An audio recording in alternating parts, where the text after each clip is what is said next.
What is it?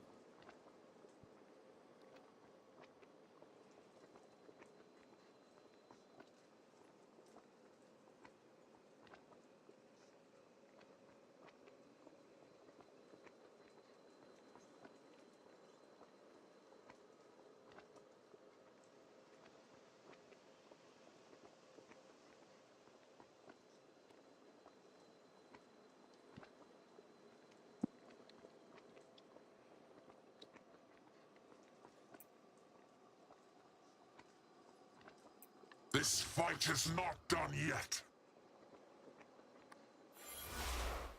Matron Layla! Branween, are you in league with this Inquisitor? Matron, this mortal carries the soul of Mandragora. We have to return it to the Coven. Mandragora? Lies. Lies! We have found a way to resurrect her. I just need you to help us get to the Coven. You seek a portal to the Coven? No. I will not lead an agent of the Archmage to our sisters. They may not want to join my fight, but I will not doom them. Matron Layla, I vouch for this one. If the Coven questions my judgment, they can punish me. Please, sister, help me. Young one, I sense your conviction, and I will aid you. There is a portal to the fortress nearby. I will open it for you, but I will not return to the Coven. This is where our paths diverge. You have my thanks, Matron. Also, this portal leads to every possible place the Coven can be, and only one path leads to the current location. If you do not find it and the witch lantern runs out, you risk being trapped within entropy. Should you find them, for your sake, I hope your faith in that one is not misplaced, Branween.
think I'll take this.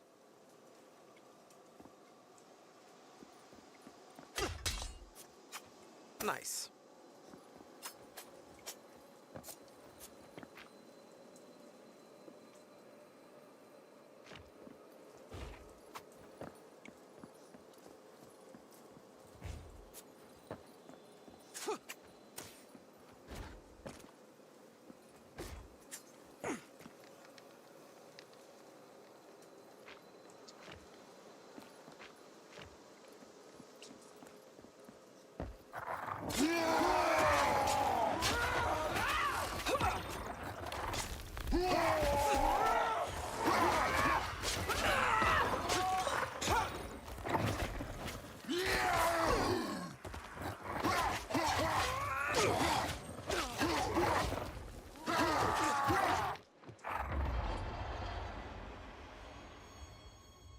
Snap Kivitz.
I'll take this.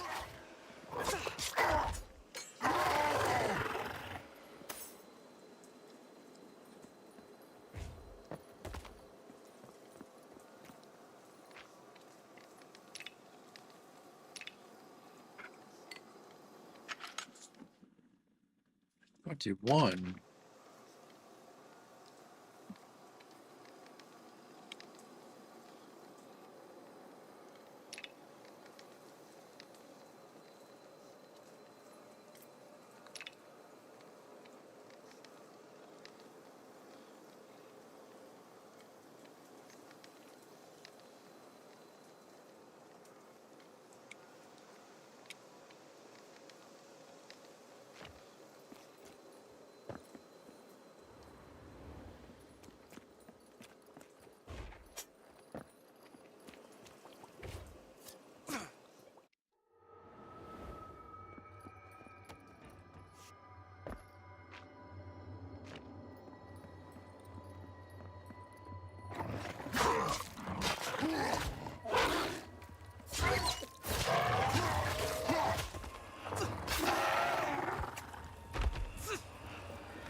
Loot. Nice.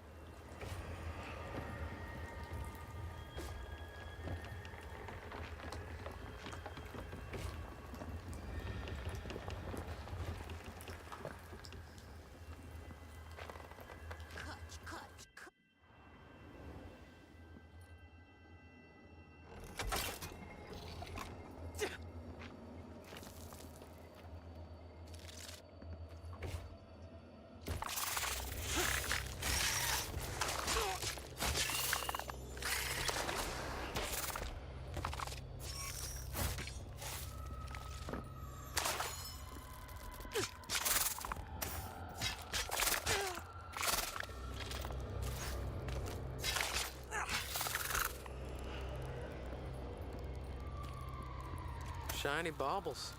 Ring of Rage.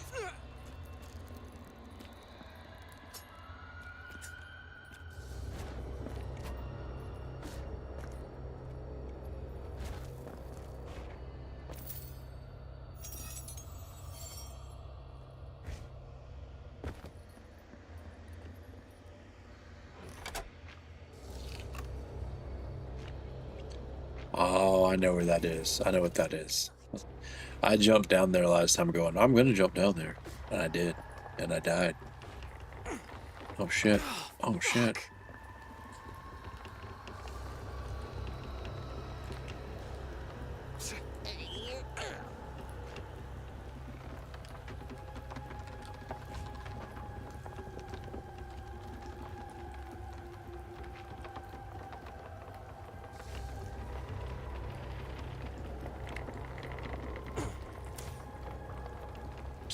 Mandragora.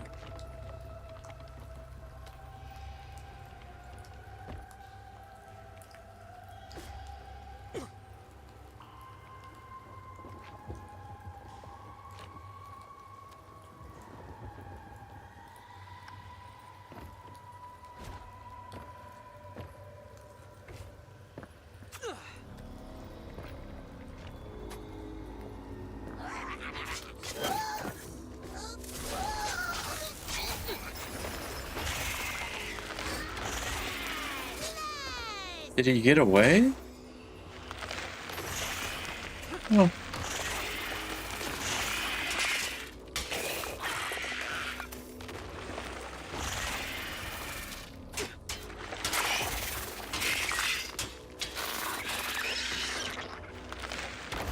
God damn. How many of those fucking worms are there?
I have no idea.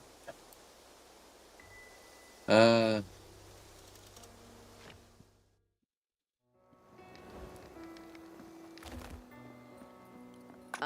hello, Inquisitor.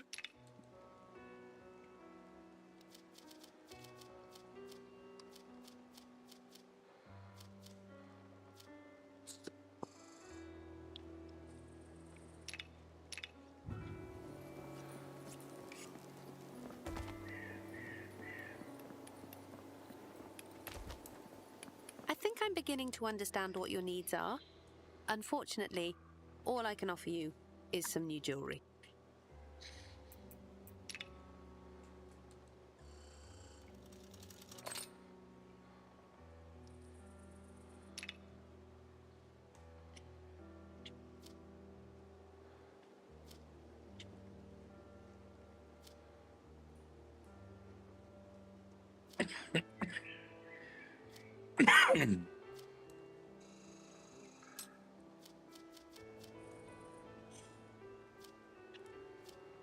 Hmm.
You've really pushed me to my limits.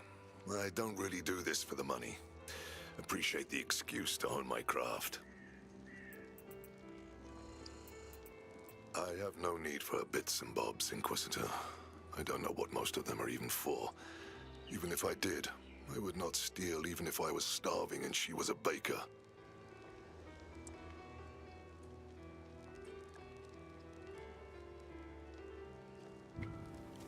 I am listening.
Inquisitor.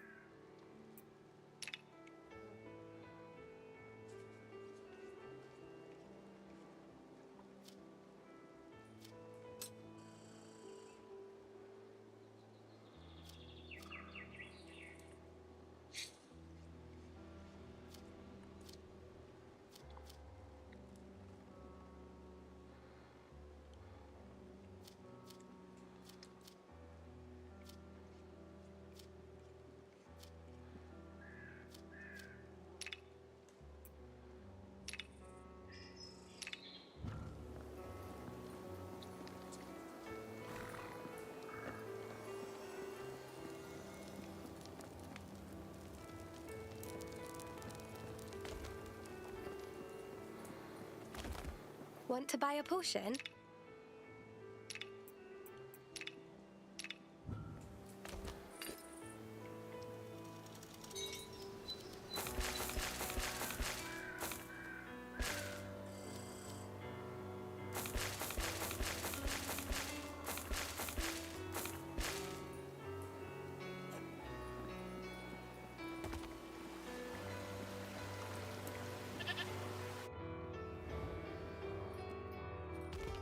show you?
I'll take a look, sure.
I'll enjoy your pain and your gold.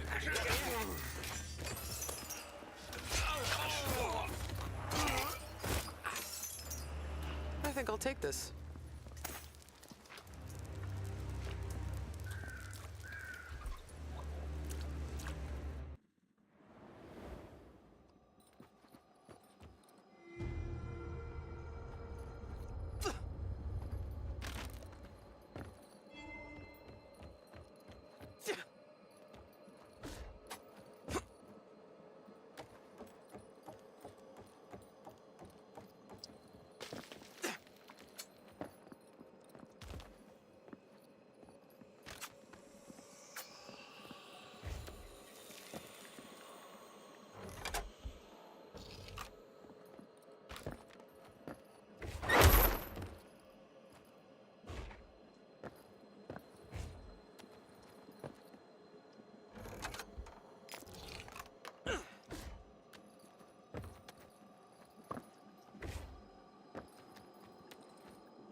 Red colored teddy bear.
Come to my bag.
It'll be useful.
I think I'll take this.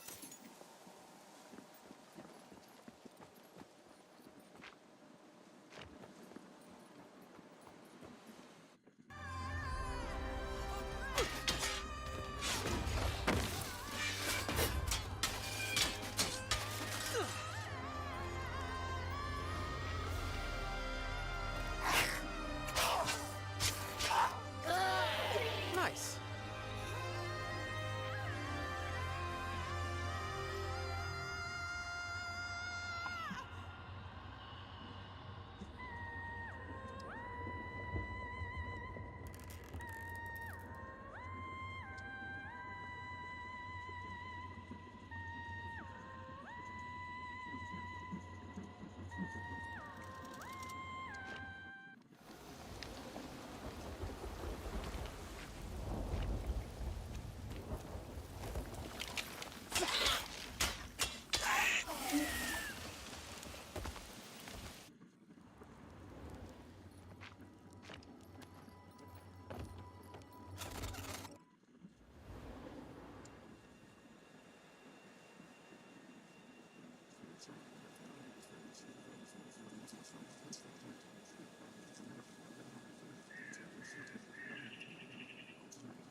Oh, well, it looks like I've lost those.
Oh, that hurt.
Shit.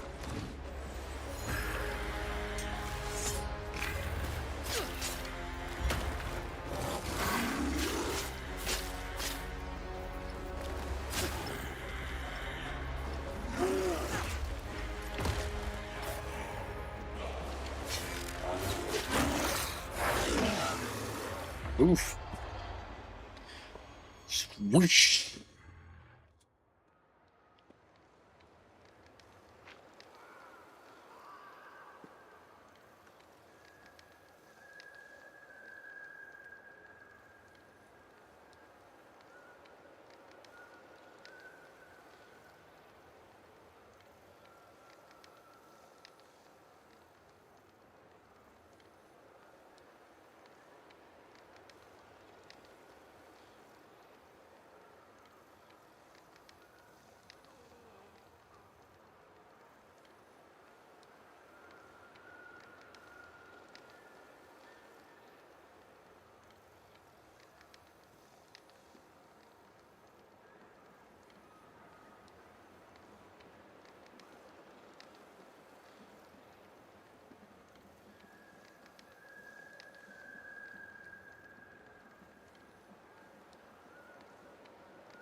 This war is a blessing.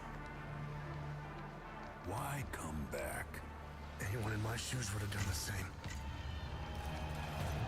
Look at you, compromised by your emotions.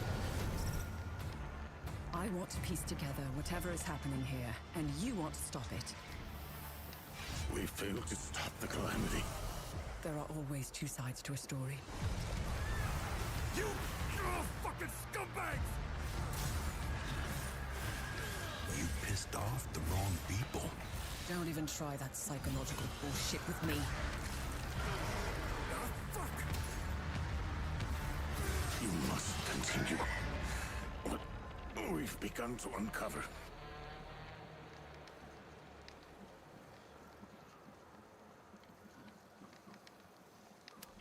You just close your eyes and you wait until it's over.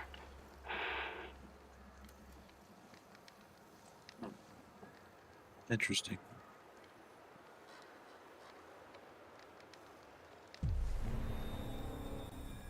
I was born here, but I grew up on the outside. I spent years trying to get in. Why come back? My parents, I had to find them. I needed to confront them about the past. Looked a little bit like Peter Weller. Never come back.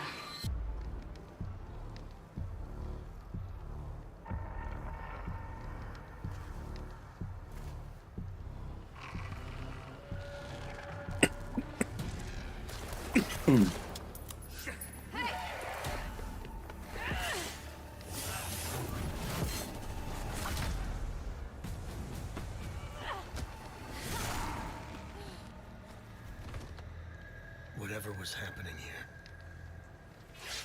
I was now part of it. This war is a blessing. We failed to stop the calamity. How did you know your parents were still in Hadia? I didn't. All I remembered was that my father was the village blacksmith. There, I felt a connection. To this country. To Hadia.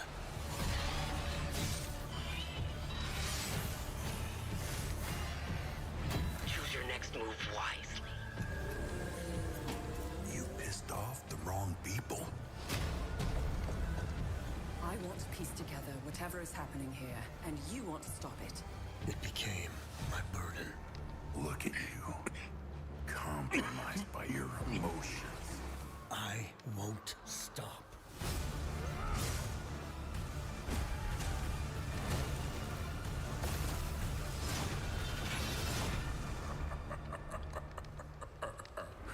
Interesting. Let's continue.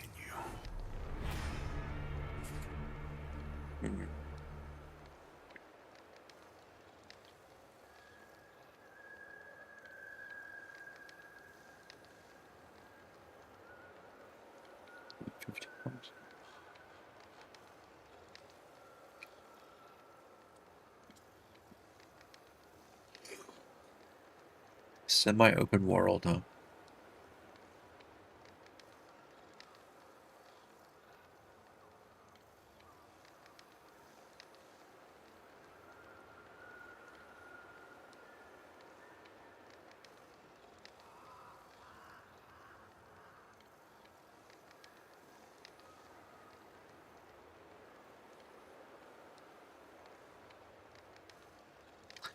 Dude, this is the stupidest shit.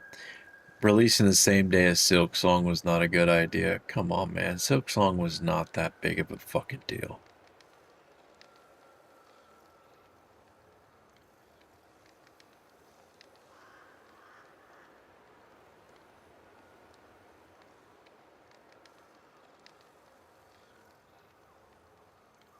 No one will remember Silk Song in a fucking week.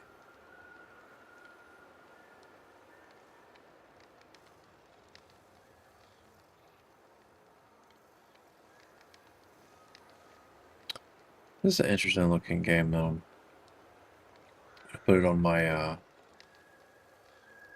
wish list. What the hell happened here? Keep an eye on I feel it. like I'm trapped.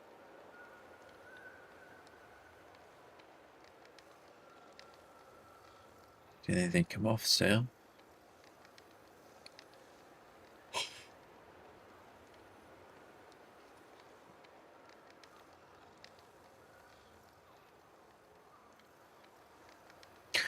Oh yeah, that what was that other game? That Neon was it Neon? Hold on. I gotta fucking I don't have my fucking phone. Happened here. I feel. I do not have my phone. Neon. Shit, I don't remember the fucking name of it. Hold on. I do know that it is.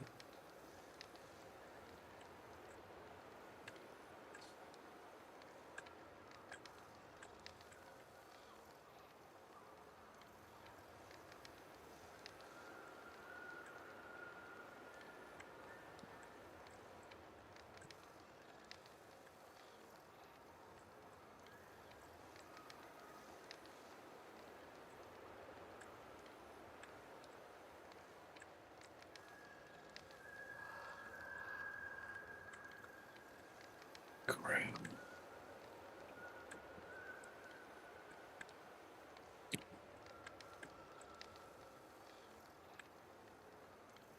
Oh yeah, that's right. The Gears of War fucking released. I got it for free.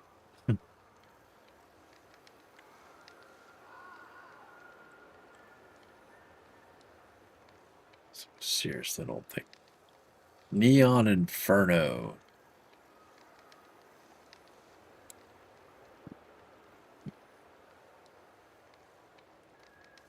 Neon Inferno.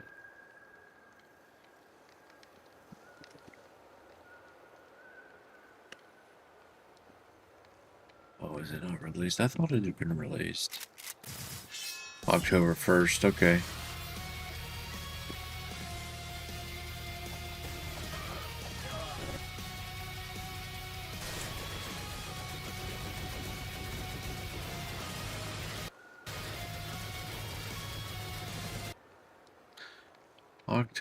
Oh shit.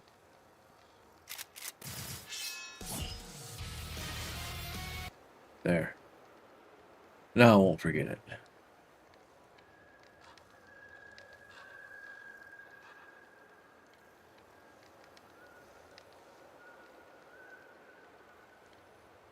It's 5:30.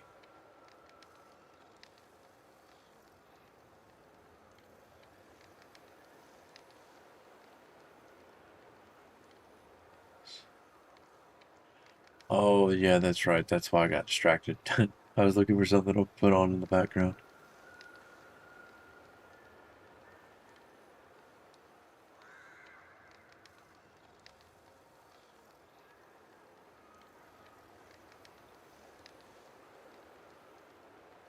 Alright, color me interested.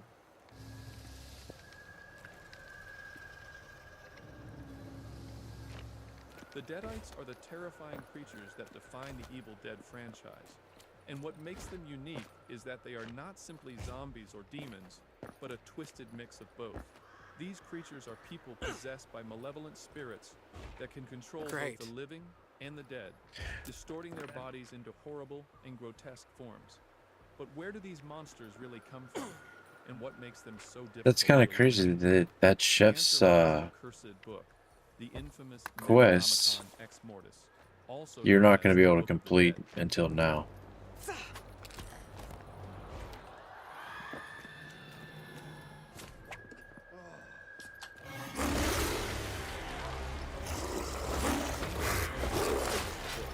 It is bound in human skin and written in blood, containing spells that can kill the Deadites who serves as their leader. Since its first appearance, terrorized both characters and viewers alike, becoming an essential element of the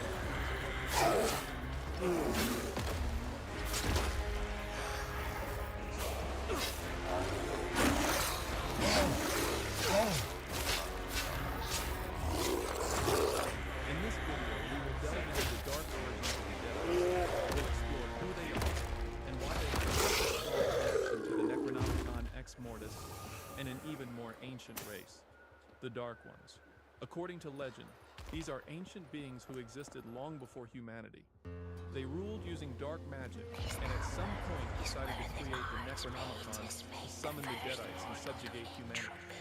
However, humanity was not destined to remain under the dominion of these beings.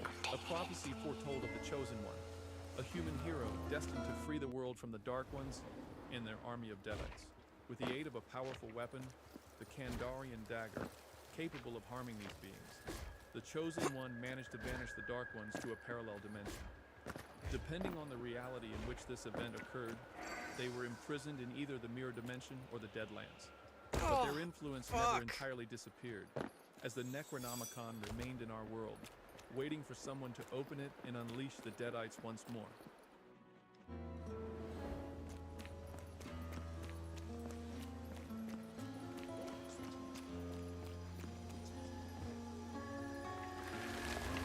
So join me as we uncover what the Deadites really are, where they come from, and some of the most fearsome ones in the franchise.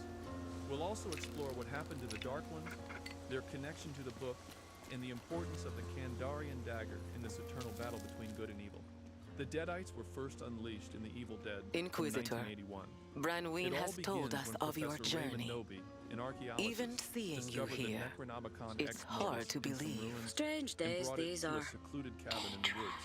By reading passages from the book aloud, Noby accidentally unleashed an evil force that brought the Deadites to life, Sisters, sparking a night of terror it for is Ash time we Williams and his brought friends. Mandragora One back by to one, this his world. companions, Branween, including his sister Cheryl, you have been were gone many possessed years and on your quest. transformed into Deadites who The tried to few of kill us him. left have spent Despite so the much of our hopelessness power of the containing the situation, prime tier Ash that we are managed to unlikely survive to be and able to confront the perform this monsters. magic In a without. final attempt to stop them, he threw After the Necronomicon Mandragora into and the fire, Layla, weakening the she creature. is the most However, powerful the of evil us. was not completely But she is vanquished, sleepwalking. leaving Ash Her vulnerable to mind is future dreaming. attacks.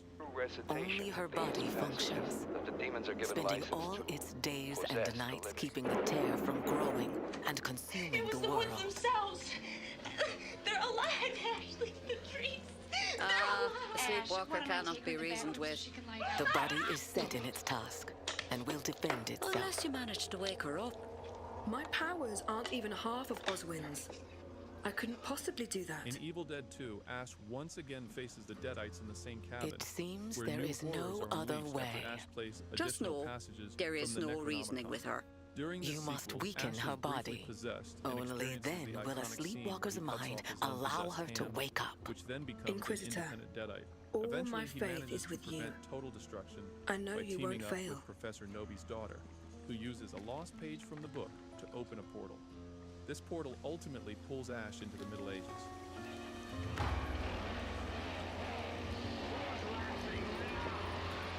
Welcome back. Inquisitor. May we Show you something of value? The story continues in What do you Army of Darkness, got? where Ash finds himself in a medieval era and is recognized as the Chosen One from the prophecy who will battle the Deadites.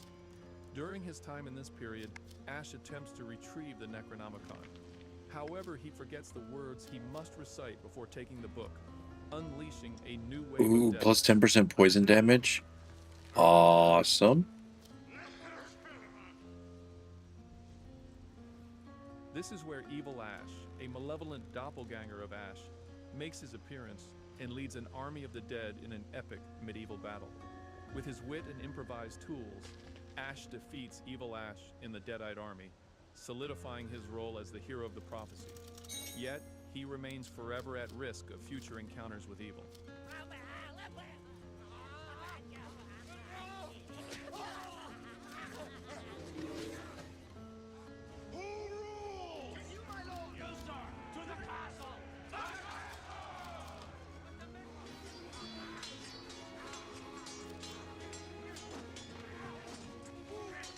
In the series Ash vs. Evil Dead, the Deadites return when Ash accidentally recites passages from the Necronomicon while trying to impress a woman. This event unleashes a new wave of possessions and demonic creatures. The series delves deeper into the connection between the Deadites and the Dark Ones, revealing that Oh these shit, beings this costs still essence seek as new ways well. to turn and dominate the world. Golden Ash essence. faces new types of Deadites as well as the return of Ruby, a dark one who seeks to control the Necronomicon for her own purposes. Ruby Damn, meets I the actually Deadites spent and some other money. directors to confront Ash, but he, along with his allies, fights the creatures with the same humor and bravery that define him. Badass. And you're good Ash. You're a goody little two-shoes. Evil Ash. Evil Ash is one of the most iconic antagonists of the Evil Dead franchise, particularly known for his appearance in Army of Darkness. He is a demonic doppelganger of Ash Williams, created when Ash faces many versions of himself, and one manages to enter his body. This results in the birth of a distorted and malevolent version of Ash. Step away from the dead teenager.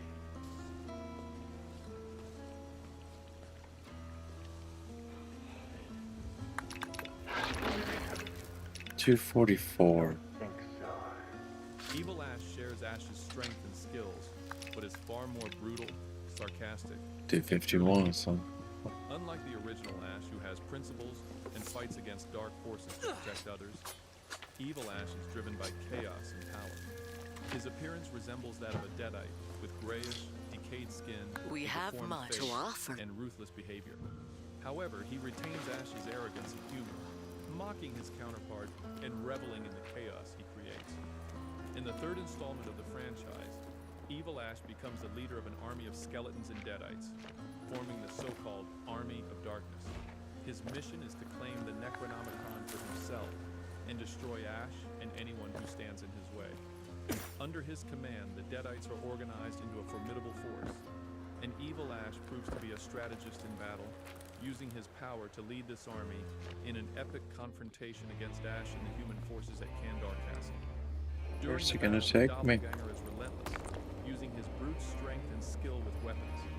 However, Ash manages to outsmart him by using his ingenuity and combat skills. At the climax of the battle, Ash uses a bag of gunpowder to blow up Evil Ash, disintegrating him and putting an end to his threat.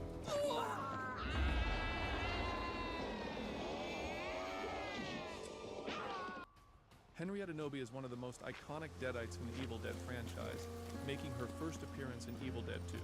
Before becoming a Deadite, Henrietta was the wife of Professor Raymond Nobi, the archaeologist who discovered the Necronomicon Ex Mortis and accidentally unleashed evil by reading its passages. Henrietta became the first victim of the Kandarian demon in the cabin, transforming into a possessed creature that would torment both her husband and Ash Williams. After being possessed, Henrietta took on a grotesque and terrifying appearance, with distorted features and a neck that could stretch to eerie lengths. Her behavior became sadistic and mocking, attacking anyone in the cabin while displaying a mix of dark humor and absolute terror. Unable to kill her, her husband chose to lock her in the cabin's basement, where Henrietta awaited her next victim.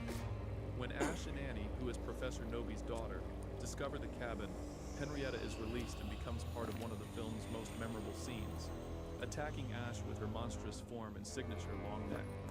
After an intense and grotesque battle, Ash ultimately defeats her using his chainsaw, severing her body from her elongated neck and ending her threat.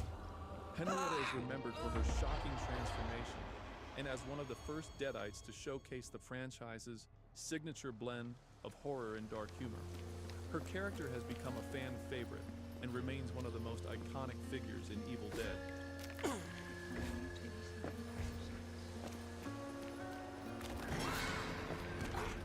Ellie is a recently separated mother living in an apartment complex in Los Angeles with her 3 children. Her story takes a tragic turn when her eldest son Danny discovers a copy of the Naturom Demonto, essentially a grimoire of demonology and spiritual possession, in a hidden vault beneath the building after an earthquake.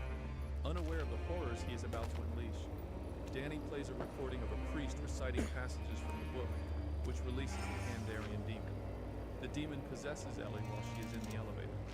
Once possessed, Ellie becomes a completely deranged Deadite, consumed by a thirst for violence and destruction. She brutally attacks her own children and neighbors, using her familial closeness to manipulate and terrorize her family, making her assaults even more shocking. She even tries to exploit her connection with her sister Beth and her children to catch them in moments of vulnerability.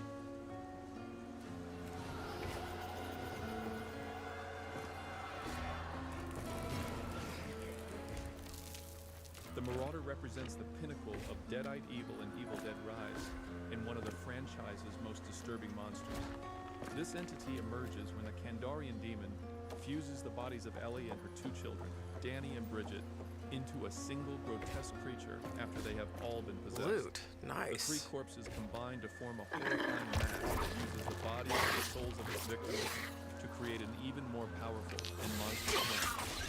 The Marauder is a deformed abomination with multiple limbs, heads, and eyes, allowing it to move with unusual speed and strength. The creature is incredibly difficult to stop, as its individual parts continue attacking even when severed or destroyed.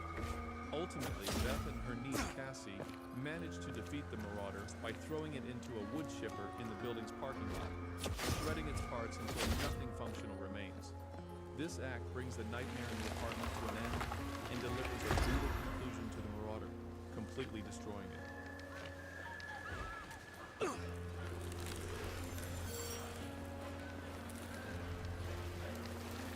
The Taker of Souls is one of the most sinister and relentless Deadites in the Evil Dead franchise, appearing primarily in the 2013 film directed by Fede Alvarez.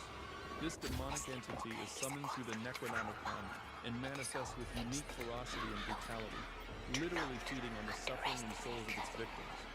This creature is no ordinary Deadite. It is a high-ranking demonic entity, a sort of leader among the Deadites, and is invoked when certain rituals and sacrifices described in the Necronomicon are fulfilled. Its arrival is marked by a gradual transformation in its victims, who begin to suffer bodily deformities and lose their humanity until they fall under the demon's complete power. Unlike other Deadites, the Taker of Souls delights in prolonging its victims' suffering before fully consuming their souls, making it one of the most terrifying and mysterious presences in the world. In the 2013 film, the Taker of Souls possesses Mia Allen, a young woman trying to overcome her brother's attack. After an incident in the woods where she is attacked and possessed, Mia begins to exhibit the effects of this entity's possession, developing supernatural strength, a demonic appearance, and sadistic behavior. The demon manipulates her, making her violently and grotesquely attack her own friends in an effort to complete the ritual that will allow the Taker to fully manifest. The Taker of Souls follows a ritual involving 5 deaths to unleash the full power of the physical form. Once these deaths are achieved, the Taker assumes a physical form known as the Abomination, a monstrous and grotesque virgin beast filled with blood and hatred. The Abomination hunts Mia in a final sequence, filled with tension and violence as she fights to survive. The Abomination's appearance is a dehumanized version of Oh, that was bad. emphasizing how the Taker of Souls consumes both the mind and body of its victims, turning them into dark reflections of themselves. Mia ultimately defeats the Abomination by using its twin soul physically Okay. destroying the manifestation of the Taker of Souls. However, this entity is never truly destroyed. I thought I was dead. I was not dead. Connected to the Necronomicon, waiting for its next opportunity to be summoned.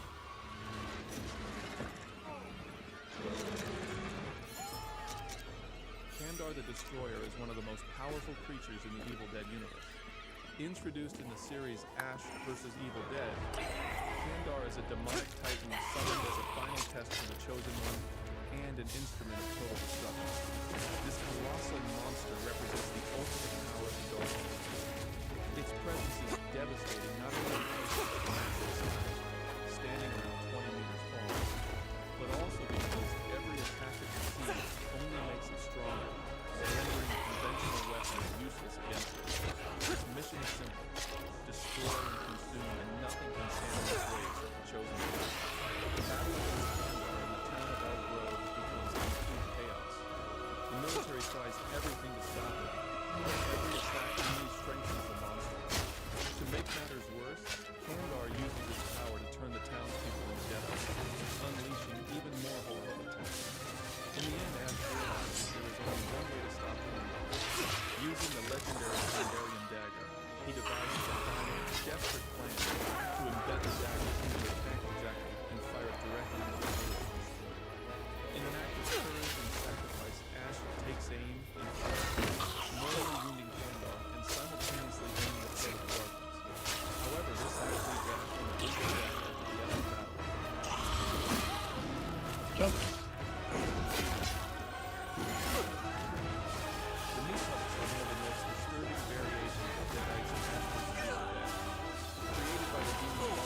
Oh my god. Obeying only the orders of their creator. Unlike other Deadites, meat puppets have no personality. They are merely tools of destruction, driven solely by Baal's brutality. What happened there? These skinless beings, The fuck with was that? exposed muscles and vacant stares, exhibit a ferocity unseen in other possessed creatures. Without skin, they are in a constant state of pain, though it seems to have no effect on them. They move relentlessly, no matter how many injuries they sustain. They can even continue attacking after being decapitated, making them incredibly difficult enemies to stop. The only way to defeat a meat puppet is to completely dismember it.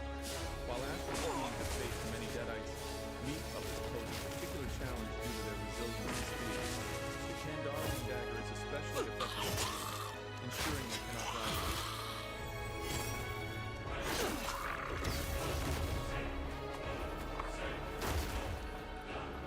Baal is one of the most cunning and powerful villains in the Evil Dead series.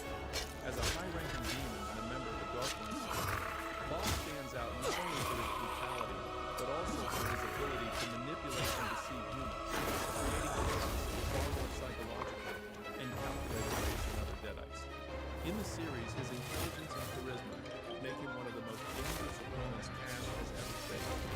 Beyond his control over the dead, Baal also possesses shape-shifting abilities, allowing him to deceive and manipulate his enemies by taking on the appearance of people close to him. This enables him to play with his victims' minds, sowing doubt, creating conflict, and exploiting their emotional weaknesses. Additionally, he can generate illusions that distort their position, driving them to act in ways they normally wouldn't. His combination of physical and psychological abilities makes him a formidable and difficult foe to confront. As one of the Dark Ones, Baal has a special connection to the Necronomicon Ex-Nihilus. His goal is to reclaim control over the book and unleash its power on Earth, which brings him into direct conflict with Ash, who seeks to stop Baal from carrying out his plans. The battle between Ash and Baal is both physical and psychological. Baal uses all his manipulative skills to try to break Ash, attacking his insecurities and questioning his role as a hero. However, despite their Oh, that shit stays on the ground. Okay. I was kind of wondering what the hell happened last time. It stays on the ground. I must have just ran into it. temporarily putting an end to his threat.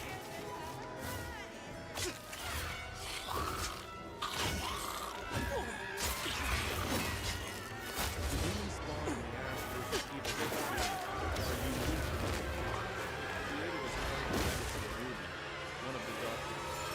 These demons are hybrids. No! Dude, what the fuck? Okay.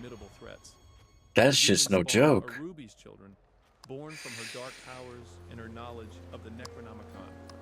Unlike common Deadites, the demon spawn are more self-aware and have a more human appearance, though they are filled with malice and possess demonic abilities.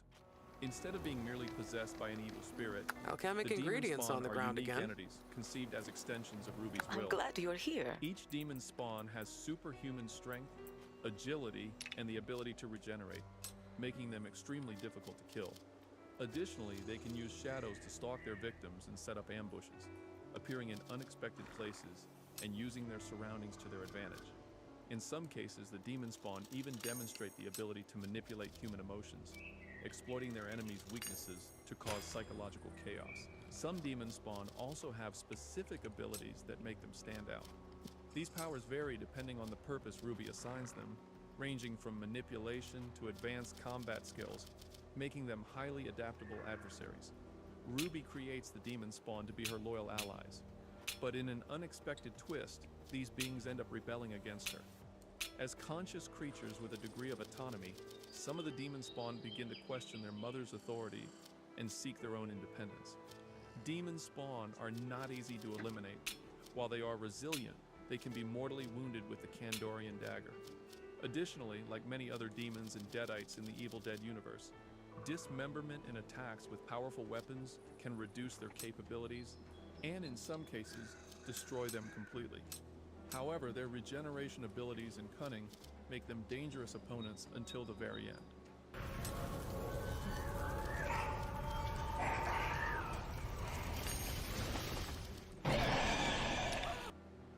Elagos is one of the most enigmatic and terrifying demons featured in Ash vs. Evil Dead. Though a lower-ranking demon in the hierarchy, he displays considerable power, particularly in his ability to manipulate the minds of his victims. Unlike other Deadites, Elagos is more calculating Something and I can twisted, assist with? using illusion and deception to sow chaos. He is a Oh, human so it looks like with level grayish 15 is skin, the max an level for elongated your head, and seemingly no Avengers, eyes. huh? His distorted figure reflects his skill in manipulating perception and toying with the minds of his victims. Elagos is not a demon that seeks direct physical combat. Instead, he prefers to use his illusionary abilities to manipulate those around him, driving them into a state of psychological terror. He can project horrifying visions into the minds of his victims, A small pile of deceiving them herbs. to the point where they can no longer I hope you're distinguish eating this between for the reality taste. and hallucination. These illusions are often so vivid that they push people to desperation or even self-destruction. Additionally, Elagos can teleport short distances, allowing him to surprise his enemies, attack, and vanish quickly. Defeating Elagos is no easy task, as his ability to manipulate minds and teleport makes him incredibly difficult to pin down. However, Ash manages to outsmart him, shooting him at the precise moment he materializes in front of him, putting an end to this terrifying demon.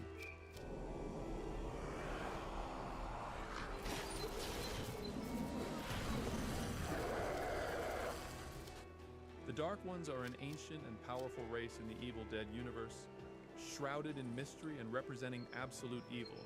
These beings are neither fully demons nor fully human, and once ruled the Earth, using dark magic and an army of Deadites to subjugate humanity. Although they were ultimately banished to another dimension, the Dark Ones remain a threat as their legacy continues through the Necronomicon Ex Mortis and creatures like the Deadites and demons. The Dark Ones are interdimensional entities of unknown origin, but they are known to have existed since time immemorial, long before human history. They were powerful beings pile with of supernatural seeds. abilities, capable Maybe of the thief is a manipulating squirrel. realities The and trail of wielding dark alchemic magic. ingredients In leads many to the depictions, they are forest. described as almost godlike entities, often compared to the ancients from H.P. Lovecraft's myths, due to their forbidden knowledge and destructive intentions. During their dominion over Earth, the Dark Ones ruled through black magic and demonic You'd creatures. look the other way They were the if I creators said, of the Necronomicon meow, Ex Mortis, now a would grimoire you? bound in human skin. Of course and you written in wouldn't, blood. dear fellow. This book contained powerful spells and You're a rituals, curious including sort, those that could summon aren't the you? Deadites, who served Got as to soldiers know for the Dark if Ones. I'm on the level With the or Necronomicon in their possession, up to the no Dark Ones controlled good. the world, spreading chaos and darkness, and used it to summon Have a other dark cat. entities to expand their influence. Please. Eventually, anything, humanity began to rebel, she's and my with the help human. of the Kandarian dagger, But they managed let's to harm and even discuss destroy why the Dark you're Ones. here. With this weapon, the Chosen One missing and their allies were able to ingredients. confront these beings. Yes, Ultimately, well, the Dark Ones were that banished to an is alternate my dimension, own referred business. to as the Mirror Dimension, Not for human or the eyes. Deadlands. If However, they want to despite keep their them. banishment, the Dark Ones have not But completely as you lost have their found influence. me out, Their legacy I persists through the propose a Necronomicon, pact which between can still you summon and Deadites and other I. malevolent entities. I will provide Additionally, wonders some far of the beyond Dark my Ones, such as sweet Ruby, Alana's have reach. managed to escape And their all prison I and ask in return to the world of the return living, is seeking to restore their you power and regain never control. speak a These word entities about possess what abilities you that have defy human seen comprehension, to her. such as reality manipulation, spell Because we creation, need each other. and immense physical She resilience. needs a pet. However, and they I do have some need a known hiding weaknesses. place. The Kandarian The offer dagger is is one of fleeting, the few human. objects capable of harming them. You can have In it some all, universes, they can or also you be can injured shake a or poor defeated with girl's conventional faith weapons, in fairy provided they are in a companions more forever. vulnerable or humanoid form. Go and The lie Dark to Ones her represent about the root of what all you evil saw in the here. Evil Dead universe. Or tell the truth, as they are the creators and find of the out the Deadites, horrible Necronomicon, consequences of and honesty. many of the horrors Ash and his allies face. Their presence adds depth to the franchise, showing that the battle between good and evil is far The older offer is fleeting, and more human. complex than it seems. With their return always looming and a constant threat of unleashing their horrors upon Earth, the Dark Ones symbolize ancient, primordial evil in the saga. Gems. Right. A reminder that the power of the Necronomicon and the forces of darkness are never truly under control.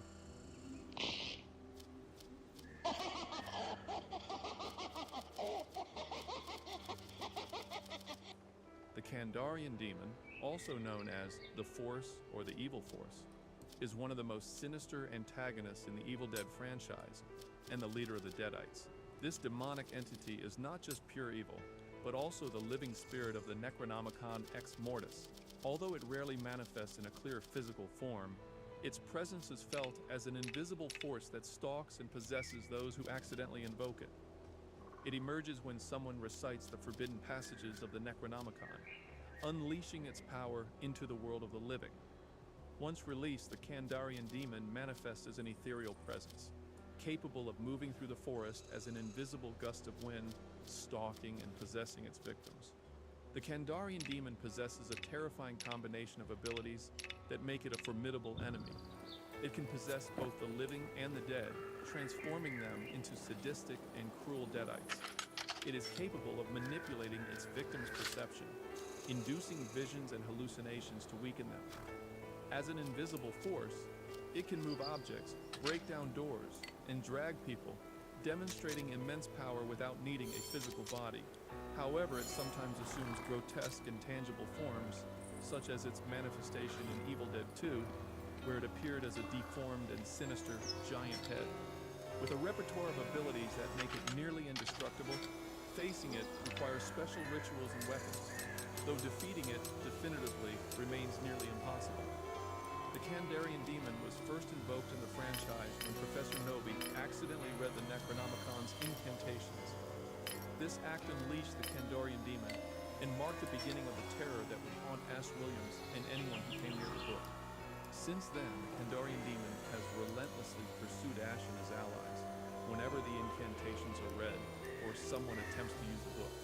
As the leader of the Deadites, the Kandarian demon controls them as extensions of its will.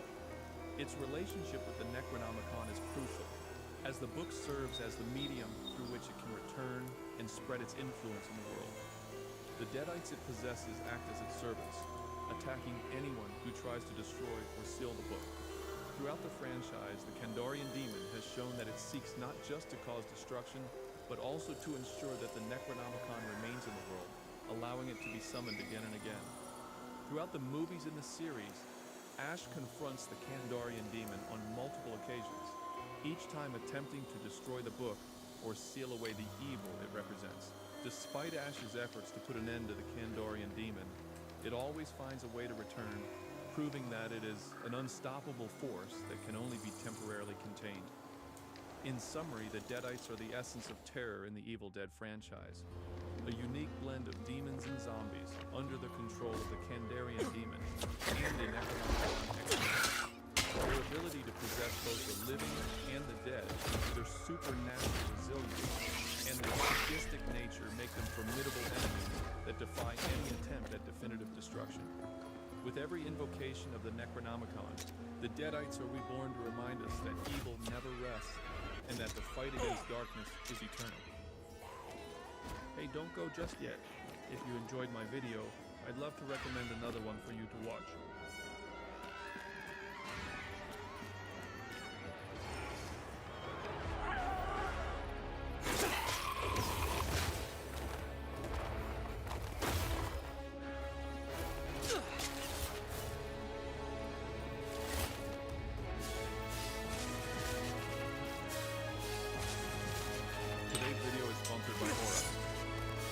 The Resident Evil video game and movie franchises are known for their iconic and terrifying monsters. Some, like Nemesis and Birkin, are certainly among the most memorable, but amidst the chaos and horror, it's important to remember that these mutants were once normal people with dreams and goals. This is why some of the creatures encountered in the games evoke a sense of compassion. When first seen, your initial instinct might be to eliminate these threats as quickly as possible, especially when they appear as horrifying creatures intent on killing you. However, if we delve deeper into their stories, often revealed through various files and lore, we begin to understand the tragic paths that led them to become these monsters. Whether they were forcibly transformed, driven by the loss of loved ones, their stories can leave you wishing there was a way to save them or undo their suffering. For this reason, in today's video, we will explore the tragic stories of some of the enemies and monsters of Resident Evil. Number 10. Salvatore Moreau. Salvatore Moreau is one of the most repulsive antagonists in Resident Evil Village. He served under Mother Miranda alongside Alcina Dimitrescu, Carl Heisenberg, and Donna Beneviento. Unlike his peers, Moreau is the most heavily mutated and shunned, living a solitary life at the village's reservoir where he conducts experiments. Very little is known about Moreau's past. We do know that he comes from a noble family, allied with other influential village families. It is implied that the Moreaus were physicians, as evidenced by the clinic at his reservoir. Mother Miranda kidnapped him to serve her in her quest to revive her daughter Eva. The Cadu parasite, which barely bonded with Moreau, caused his severe physical and mental mutations. Despite his deteriorated brain function, Miranda included him among her 4 houses. Moreau's mutation forced him to live near the reservoir, where he developed aquatic abilities. His hunchback and tumorous growths made him feel hideous, leading him to wear a cape to hide his deformity. You interrupted my Desperately seeking Mother Miranda's approval, he experimented on villagers, turning them into Lycans. My task. In Resident Evil Village, Entropy it is will revealed that absorb Mother this Miranda world. discovers that Rosemary, the daughter of Ethan and Mia Winters, could be a perfect vessel for Eva. Then She they kidnaps succeeded Rosemary in finding and gives a way. Moreau a flask containing What her arms else to God. has changed Moreau since my fears being sleep? discarded if the ceremony succeeds.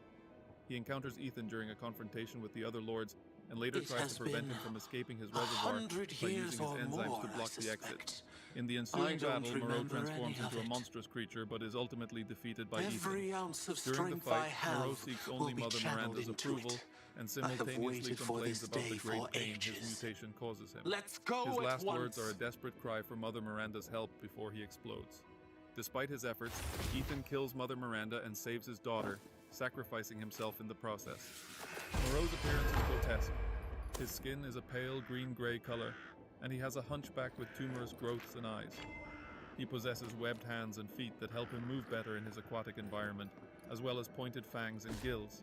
Moreau wears a full-body cloak and a hood adorned with a crown of bones to hide his deformities. In his transformed state, he becomes a massive semi-aquatic monster resembling a fish and a salamander, with multiple eyes and tumors on his back and a jaw that splits into 4 parts. Personality-wise, Moreau is weak, submissive, and desperate for approval, particularly from Inquisitor, Mother Miranda. It seems my He is journey generally is almost despised complete. by the other lords and struggles with low intelligence I would never have and a childish succeeded demeanor, without you. which may result from the Cadu implantation. Despite his gullibility, would. Salvatore demonstrates some And I cunning, thank you for that, such as when he Inquisitor. traps Ethan with his enzymes. Moreau's powers include manipulating enzyme mass, vomiting acid, and transforming into a giant fish-like creature capable of leaping I'm from glad water we made this and journey devouring his together. enemies.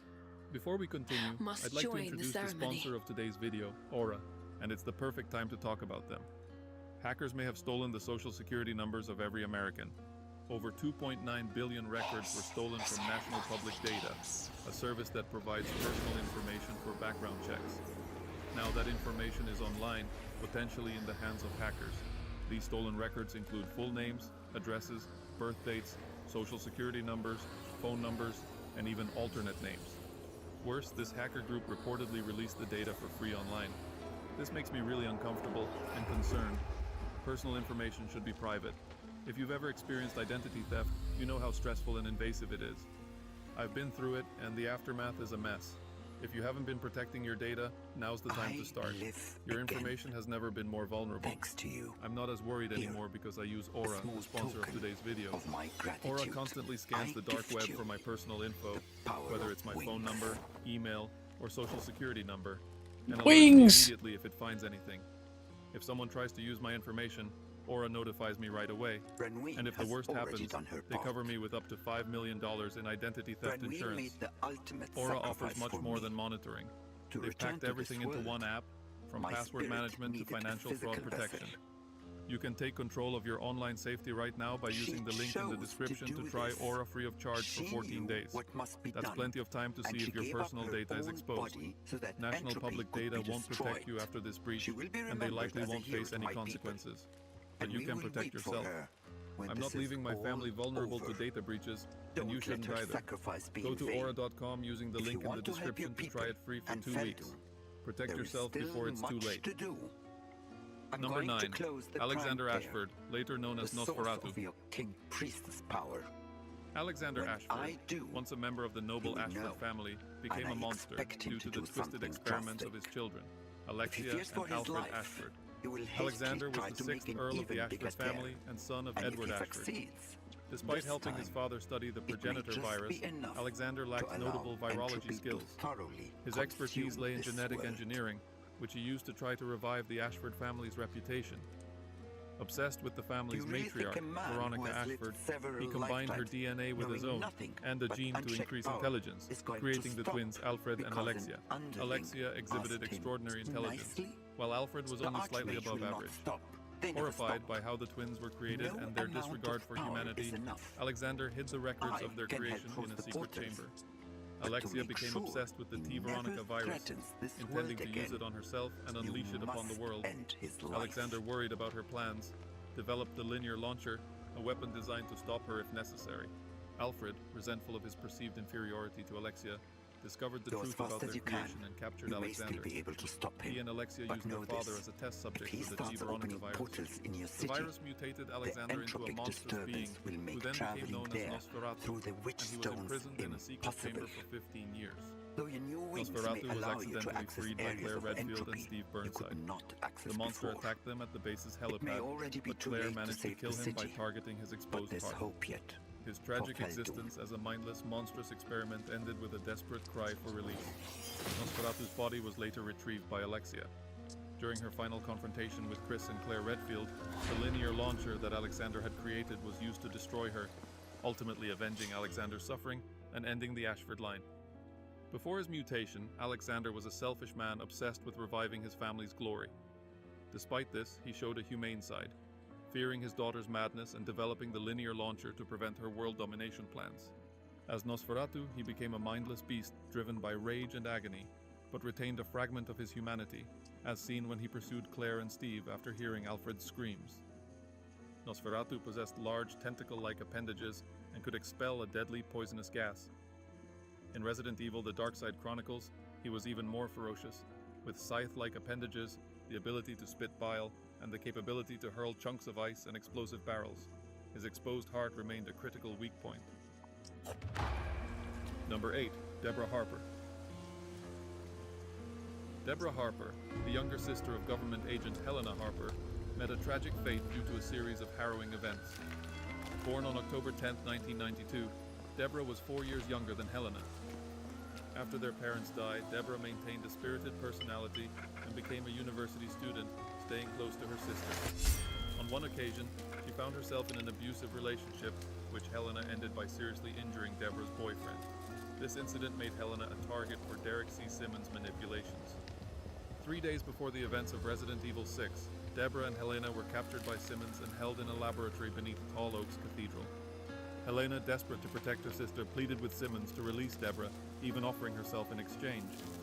Despite Helena's compliance in assassinating the president under Simmons' orders, Deborah was used as a test subject for the C virus. The family, Simmons' organization, injected Deborah with the C virus, hoping to observe its effects on her healthy body. Initially, there were no visible changes, and they abandoned her when Tall Oaks was quarantined. Shortly after, Leon and Helena found Deborah in the depths of the cathedral. Though briefly reunited, Deborah's condition rapidly deteriorated. Leon had to restrain Helena as they watched Deborah transform, covered by a strange substance hardening like a shell. The chrysalid cocoon cracked open, revealing a slimy, mutated Deborah. Ada Wong then shot Deborah in the head with her crossbow.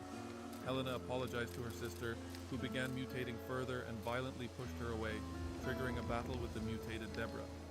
Despite Helena's pleas to spare her sister, Ada reminded her that Deborah was trying to kill them. They attempted to escape the catacombs on a minecart, but Deborah caused it to crash, leaving Helena trapped while Deborah moved in to kill her. Leon and Ada acted quickly, rupturing Deborah's remaining appendage, stunning her and causing her to stagger off a cliff. Helena grabbed her hand, promised to avenge her, and then let Deborah fall to her death. After the incidents in Tall Oaks and Lanxiang, Helena visits Deborah's grave, placing flowers on it after avenging her sister's death by destroying Simmons. Before her mutation, Deborah was a tall, slim, and attractive young woman with green eyes and light brown hair. After the mutation, her appearance became grotesque, with pale green skin, red veins, and spider-like appendages sprouting from her back. Deborah displayed heightened strength and agility, and a disturbing, hypersexualized demeanor.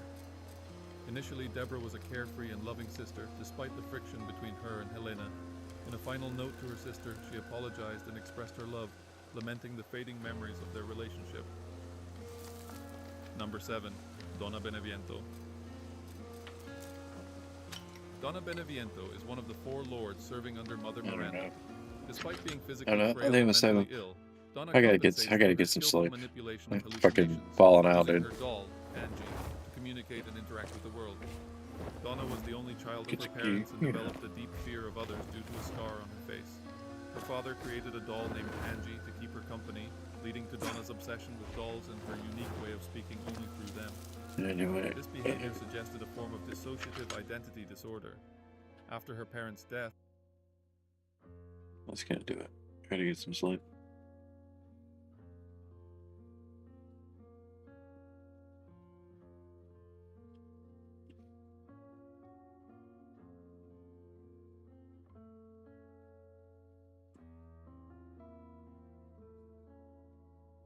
What the fuck is going on? Okay.